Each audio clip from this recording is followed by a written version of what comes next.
Mas só para qualificar. A gente tem duas pessoas disputando. Uma que era senador do PT e que tem, sim, uma história no mercado de óleo e gás. Que muitas pessoas veem como uma coisa ruim, porque o cara que era um cara do mercado de óleo e gás, mas outras pessoas veem o seguinte, pô, o cara tem alguma experiência no setor. Estou qualificando aqui, colocando a história do cara. O outro era delegado da Polícia Federal. O histórico do cara de experiência do cara vindo da Secretaria em Minas Gerais de Saúde, Secretaria de Saúde, e depois diretor do DENIT. DENIT, de transporte, de estrada, né? Era diretor do DENIT. Alexandre Silveira, se eu falei que o outro era do PT, ele entrou na política pelo PL. E hoje é do PSD, do Kassab. Então, só para deixar claro, então, é Centrão e um cara do PT que estão discutindo. Mas o que está por trás dessa briga? O que está por trás dessa briga? E é isso que eu queria falar com vocês. Presta atenção, é para cá que eu tenho que virar um pouquinho para ficar mais de frente? Eu acho que assim está mais de frente.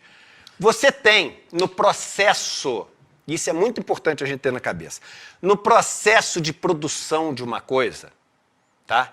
Desde ser uma ideia, não é nem desde ser matéria-prima, desde ser uma ideia até o negócio ser vendido. Você tem as seguintes camadas. Você tem a camada de financiamento, ou seja, as pessoas não têm capital para fazer o negócio. Então, elas precisam de capital, dinheiro para poder fazer. Você tem a segunda camada, que é de energia, que você precisa transformar a riqueza. A energia é necessária para você transformar qualquer coisa. Transformar uma árvore em madeira, transformar a madeira num móvel. Transformar a argila num tijolo, tudo isso você precisa de energia. Energia humana, energia, normalmente, quando você mecaniza, automatiza, você precisa de energia que vem através das empresas que fornecem energia. Você tem, para poder fazer as suas conexões, você tem a parte da comunicação. E, por fim, você tem a parte de logística, que você tem que distribuir o que você produziu. Essas são as camadas. Toda vez que o Estado está presente numa dessas camadas, ele pode fazer como eu falei da NBA.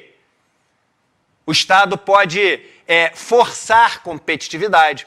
O Estado pode oferecer benefícios para os que estão em último lugar. O Estado pode direcionar desenvolvimento, crescimento. E é isso, por exemplo, que é feito na China, como a gente estava falando. No Brasil, a gente tinha as seguintes empresas, ou tem, tá? Em cada uma dessas áreas. No financiamento, a gente tinha, óbvio, tem as estaduais, etc. Mas eu estou falando a nível federal, Caixa e Banco do Brasil. Energia, a gente tinha Eletrobras e Petro. Comunicação, a gente tinha as telefônicas. Lembrando que isso aqui antes da época da internet, né? Da internet ser bombada. E logística, Correios. Essas empresas, elas são o maior alvo do setor privado. Elas são os maiores alvos do setor privado porque, dominando isso, eles controlam a pendenga toda, para não falar um palavrão. E aí o seguinte, Eletrobras, já ganharam. Caixa, já ganharam. Ah, Eduardo, mas a Caixa não foi privatizada, mas foi tomada pelo Centrão. Porque aí é importante as pessoas terem na cabeça que nessa luta aqui por essas empresas, tem aqui uma disputa, eles nem sempre estão juntos, que é uma disputa entre os bancos e o Centrão. Por que que existe essa disputa? Porque é o seguinte, os bancos querem privatizar, para poder ser dono dessas empresas e para poder ganhar dinheiro na transação, de vender ações, de etc. O Centrão quer dominar. Porque essas empresas oferecem um monte de cargo, um monte de contrato com empresas menores. Então, quer dominar para poder roubar nessas empresas. Se os bancos conseguem pagar ao Centrão dinheiro suficiente para comprar a opinião do Centrão e privatizar, eles fazem. Mas com empresas muito grandes, onde o Centrão tem muito cargo distribuído, é difícil. Então sempre vai ter essa disputa entre os bancos e o Centrão e entre o interesse dos dois e o interesse público. Então eles disputam de um lado e quem ganha essa disputa tenta tomar essas empresas do interesse público para poder capturar por seus interesses particulares. As telefônicas foram todas privatizadas. E hoje em dia, aqui na comunicação, você tem as empresas de internet tendo um papel muito importante. Todas as empresas de internet são monopólios privados. Todas. Google, Facebook, etc. No governo Bolsonaro, os caras foram com tudo para privatizar aqui os Correios e o Banco do Brasil. Empresas que estão relativamente bem paradas, mas não deixaram de ser alvo. E aí, hoje em dia, então os monopólios privados a gente já perdeu. Hoje em dia, a empresa que é a disputa, depois deles terem conseguido a caixa desses grupos, Banco e Centrão, é a Petro. Uma empresa que tem por ano de lucro líquido, quase 150 bi de reais. Veja que a gente está falando de uma empresa que tem capacidade de investimento maior do que o próprio país, em termos de orçamento de governo. Ela tem mais orçamento para poder investir do que o PAC, se ela quiser, do que o PAC inteiro. Então você imagina essa disputa. Então, do lado ali dos caras que querem tomar a Petro, e eu não estou falando, mas a Petro está sendo tocada e sem a gente fazer aquela grande revolução da Petro. Em primeiro lugar, essa grande revolução, tu não pode fazer enquanto a empresa for de capital aberto, senão a galera que vai ser presa, mas mesmo se pudesse, não sei se fariam. Não sei se são os caras super de esquerda. Não sei se são. Eu sei que o Alexandre Silveira não é o cara super de esquerda. Mas a gente devia estar discutindo. Não, por que não tira esse negócio de qualquer alinhamento de preço? Por que não sai investindo em qualquer coisa? Eu já falei aqui, porque senão os caras vão presos se fizer isso. Vão presos mesmo, porque eles não podem, por causa da lei das SAs, por causa do respeito ao interesse dos minoritários. Não concordo com isso, mas é assim que funciona. É assim que funciona. O que a gente tinha que estar fazendo agora? Está discutindo o seguinte, a recompra das ações da Petrobras. Falei aqui outro dia.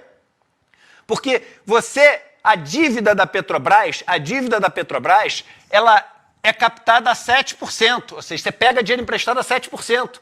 E o dinheiro da empresa é rentabilizado a 30%. Então seria só você pegar o dinheiro emprestado a 7% e comprar as ações da empresa que vão te dar um retorno de 30%. Você ainda ganha tudo isso que vai para o Estado. A gente está discutindo retomar a Petrobras dos investidores estrangeiros, que tem quase 50% da Petrobras.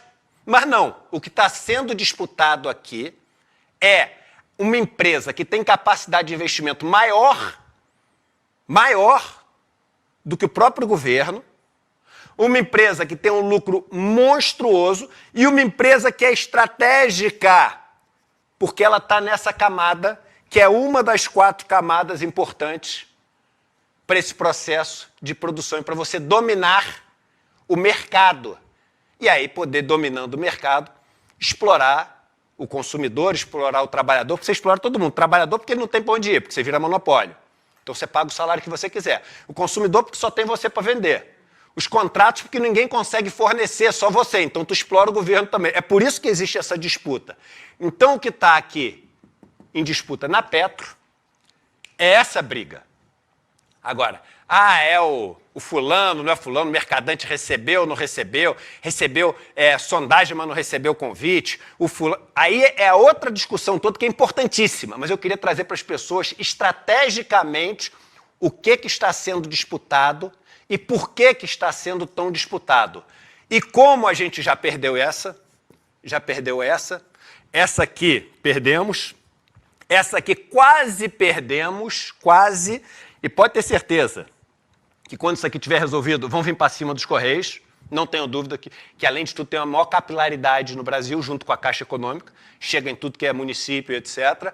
E essa aqui vão vir para cima, não vem tanto, porque como é uma empresa de economia mista, então um bom pedaço dela, o Banco do Brasil teve o maior resultado da história no último exercício. Um monte de bilhão, ou seja, é uma empresa que já está atuando de uma maneira que não incomoda muito o mercado, porque não está atuando para oferecer serviços mais baratos, crédito mais barato, etc. Está oferecendo para dar lucro para acionista. Então, esse é o jogo que está em disputa. Isso aqui chama-se capitalismo, e essas disputas de poder você nunca vai ver nas notícias.